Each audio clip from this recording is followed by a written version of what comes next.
Pilipinas sa ngayon.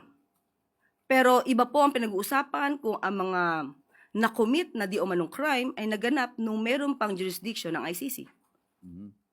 So, makikipagtulungan tayo sa Interpol but not with the ICC in the same way that we cooperated with the Interpol during the arrest of the former president. Ganun po mangyayari. Yun po ang nangyari before at yan din po ang mangyayari ngayon.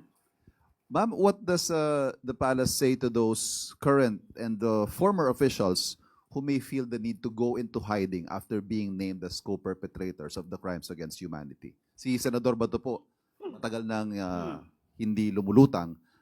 Yung iba ho kaya, baka maisip nila na ganun din ang gawin nila. What do you have to say to them?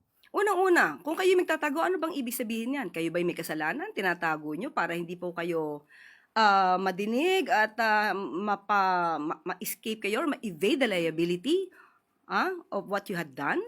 So, hindi po kinakailangan magtago kung alam po nila na sila'y walang kasalanan, humarap sila at maging matapang sa mga maaaring proseso. Ma'am, panghuli, ano ho ang magiging tingin ng gobyerno, ng Estado, sa 8 pinangalanan? Sila po ba ay mas babantayan? Sila po ba ay tututukan ng kanilang whereabouts? Such that if an arrest warrant is issued against them, ay i-implement natin. Kapag may warrant of arrest na na-issue na po, kailangan i-implement. So kung babantayan sila, sa ngayon wala pa pong dahilan para sila ibantayan dahil wala pa pong nare-receive ang gobyerno ng warrants of arrest.